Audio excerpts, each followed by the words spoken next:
Judges 4. And the children of Israel again did evil in the sight of the Lord when Ehud was dead. And the Lord sold them into the hand of Jabin king of Canaan, that reigned in Hazor, the captain of whose host was Sisera, which dwelt in Harosheth of the Gentiles.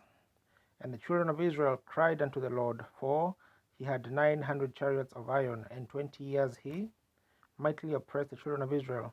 And Deborah, a prophetess, the wife of Lapidoth, she judged Israel at that time, and she dwelt under the palm tree of Deborah between Ramah and Bethel in Mount Ephraim.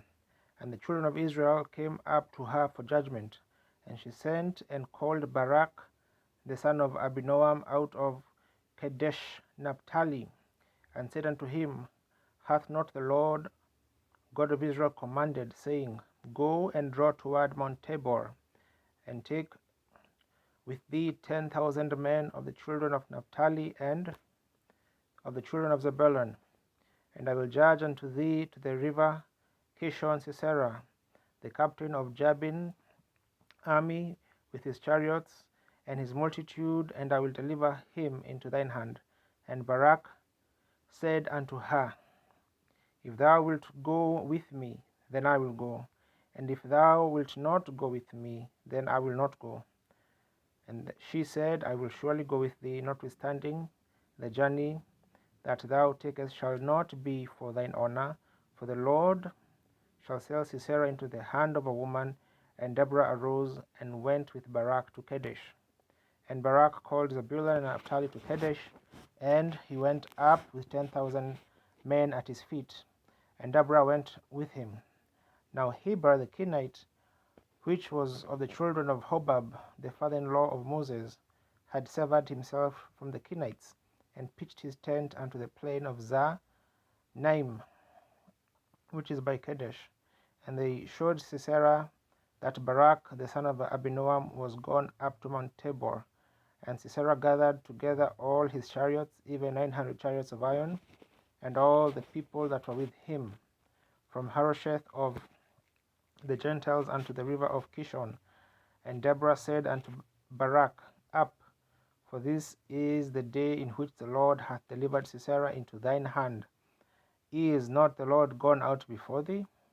So Barak went down from Mount Tabor, and 10,000 men after him. And the Lord discomfited Sisera and all his chariots and all his host with the edge of the sword before Barak, so that Sisera lighted down off his chariot and fled away on his feet.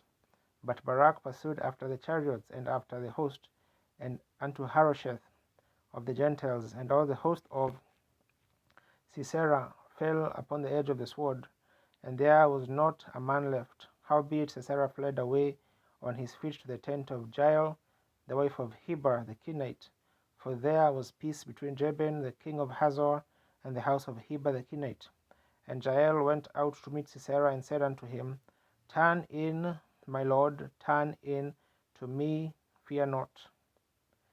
And when he had turned in unto her into the tent, she covered him with a mantle. And he said unto her, Give me, I pray thee, a little water to drink, for I am thirsty. And she opened a bottle of milk and gave him drink, and covered him. Again he said unto her, Stand in the door of the tent, and it shall be, when any man doth come and inquire of thee, and say, Is there any man here? that thou shalt say, No.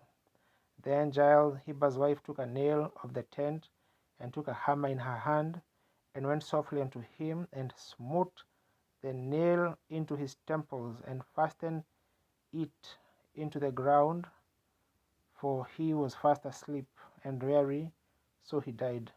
And behold, as Barak pursued Sisera, Jael came out to meet him, and said unto him, Come, and I will shew thee the man whom thou seekest. And when he came into her tent, behold, Sisera lay dead, and the nail was in his temples. So God subdued on that day Jabin, the king of Canaan, before the children of Israel. And the hand of the children of Israel prospered and prevailed against Jabin, the king of Canaan, until they had destroyed Jabin, the king of Canaan.